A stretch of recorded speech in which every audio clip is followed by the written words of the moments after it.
All right, guys, we're gonna do a workout that's focused around not using the legs if you have an injury on the foot or the ankle. All right, so first of all, I want you to do a little bit of a warm up. All right, so good warm up to do where you're not putting a lot of pressure on that. Again, just start with a little bit of mobility, so you can do squats if you're able to do that. So sitting down on a couch or sofa, or just sitting back. All right, so you're looking at sitting back. Shouldn't be too much on the pressure, but still focusing on the strong core muscles. So squats to warm up, and then also boxing or punching to do some warm up. So moving the hips, getting the abs in there as long as you can put pressure on that foot. Not very long is fine. And just try to go a little bit faster. All right, punching straight out. The elbows in, twisting from the core. You can also do punching up. So to do maybe like 20 seconds of punching straight. Take a little bit of a 10-second rest if you need, and then 20 seconds punching up. And then again, 20 seconds punching straight. You can also do like a star jump just with the arms. Just get the upper body moving, and you'll be surprised you'll actually get a bit of a cardio workout from that. So we're gonna warm up for about 5 minutes doing squats, punching, arms, things like that. Then we're gonna do some core activation, because if you do have an injury, it can also cause imbalances in the lower body muscles. So we wanna make sure we're strengthening those muscles. So we're gonna start on your back on the floor. We're gonna try not to move around too much. All right, so we're gonna start, on the knees and the hands. All right, so not putting much pressure on the ankle. Hopefully you're able to do this position still. We're gonna do what's called bird dog, or opposite arm, opposite leg. Good core one. You can also turn it into a little bit of a cardio by moving it a little bit. So abs on nice and tight, reach out, opposite arm out, and opposite leg, and then coming back and switching sides. So opposite arm, opposite leg, and coming back. If that's too hard, or you feel like you're putting pressure on that ankle, you can also just do the hands, make it a little bit easier, or just do the legs. Yeah, to make it a bit easier. If you want to add a little bit of a cardio and an ab element, nice and strong through the core, opposite arm, opposite leg, bring the elbow to the knee, and then back out. And stay on the same one, and reach back out. So you're trying to do that on the same side for 10 to 15 reps, and then switch sides over to the other one. Now you can also do a plank position from here, which is going to strengthen the abs. So walk your hands out till your hips can go low. So you're not dipping in, you're trying to stay as straight as possible. Tuck your pelvis under, and this is actually a plank position, right? So most people do it from here, but if we've got an ankle injury, we don't want to put any pressure on that. So just do it from your knees. It's the same body alignment. It's just going to be a little bit easier from the knees. It's a less fulcrum.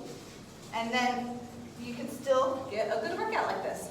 All right, from here, you can also drop down to the elbows and then back up. So into a walking plank movement to strengthen the abs and the shoulders and the arms. So down and then back up.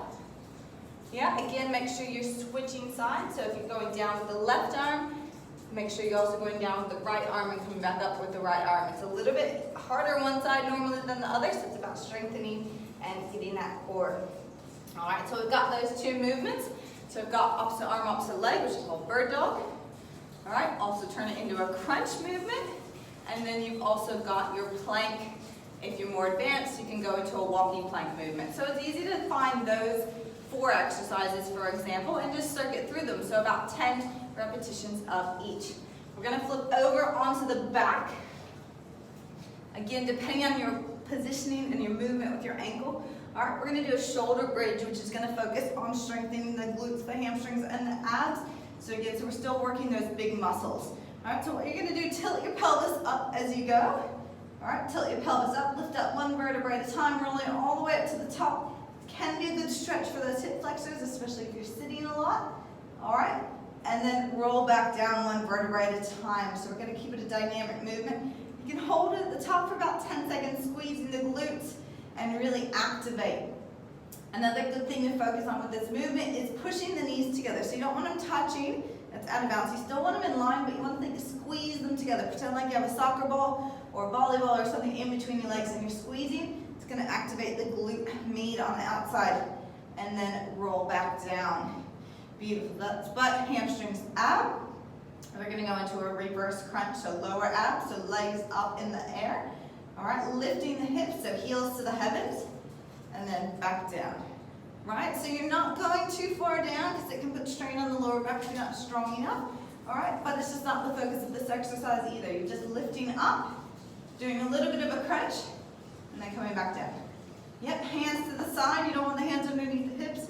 It can tilt the pelvis and make it so it doesn't actually strengthen the abs. It's more supporting the back, which is not what we want. We want to strengthen the abs. All right, from here we're going to go into just a bicycle crunch. One, to work the obliques, but two, also maybe get the heart rate up a little bit because we're not doing a lot of cardio movement side to side. Opposite elbow to opposite knee. Yeah, if it's struggling with the wrist, you can also do it one leg at a time if that ankle is feeling like it's got too much pressure up in the air. Yeah? It's a little bit faster to get the heart rate up, but controlled and slow to make it more of an abdominal movement. Now, we've got another exercise we can do that's for the upper abs, which they call leg climb. So you're actually going to grab onto your leg, and you're going to climb up, touch your toe, and then back down. So the easier the longer the leg is, the easier it's going to be for you to have that fulcrum pelvic movement and back down. All right, so you're going to do 10 on one leg and then switch, and 10 on the other. It's a good upper abdominal but also core movement. And I'm going to teach you one more, which is an abdominal roll.